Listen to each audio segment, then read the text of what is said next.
Mandvi marine police station વિસ્તારમાંથી ચોરી થયેલ પશુધન સાથે આરોપીને પકડી પાડી વણસોધાયેલ ગુનો શોધી કાઢતી લોકલ ક્રાઇમ બ્રાન્ચ પશ્ચિમ કચ્છ ભુજ પોલીસમાં નિરીક્ષક શ્રી ચિરાગ કોરડિયા સાહેબ સરહદી રેન્જ ભુજ તથા પોલીસ અધિક્ષક શ્રી વિકાસ સુંડા સાહેબ પશ્ચિમ કચ્છ ભુજનાઓએ જિલ્લામાં ચોરીના વધતા જતા બનાવો અટકાવવા તેમજ આવી પ્રવૃત્તિ આચરનાર સામે કડક કાર્યવાહી કરવા સૂચના આપેલ।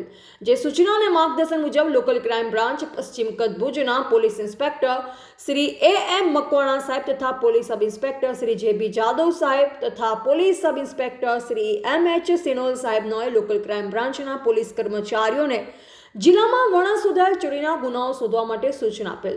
જે સૂચના મુજબ લોકલ ક્રાઇમ બ્રાન્ચના એસઆઈ દેવજીભાઈ મહેશ્વરી તથા police head constable Lilabhai Desai, Mulrajbhai Gadhvi, Rajeshbhai Gadhvi Mandvi marine police station પાટે ગુના રજિસ્ટર નંબર 10/2026 BNS કલમ 303(2) મુજબના ગુનાના આરોપી શોધવા માંડવી તાલુકા વિસ્તારમાં પેટ્રોલિંગમાં હતા। જે દરમિયાન મૂળરાજભાઈ ગઢવી તથા લીલાભાઈ દેસાઈ નાઓને સંયુક્ત રીતે બાતમી હકીકત મળેલ કે ઉપરોક્ત ગુનાની ચોરી હુસેન આમદ સુમરા રહે ગુંદિયાળી તાલુકા માંડવીવાળો સદર ચોરી કરેલ છે। જે હકીકત આધારે હુસેન આમદ સુમરા રહે ગુંદિયાળીવાળાની પૂછપરછ કરતા તેણે જણાવેલ કે આ ચોરી અમે તથા નૂર મહમદ કલામ નોડે રહે લુડિયા તાલુકા ભુજવાળાનાએ કરેલ હોય। જેથી ઉપરોક્ત ગુના કામે મજકૂરી સમ હુસેન આમદ સુમરા ઉમર વરસ 35 રહે ગુંદિયાળી તાલુકા માંડવી તથા નૂર મહમદ કલામ નોડે રહે લુડિયા ઉમર વરસ 40 રહે લુડિયા તાલુકા ભુજવાળા ઉપરોક્ત ગુનો કરેલાની કબૂલાત આપતા હોય। જેથી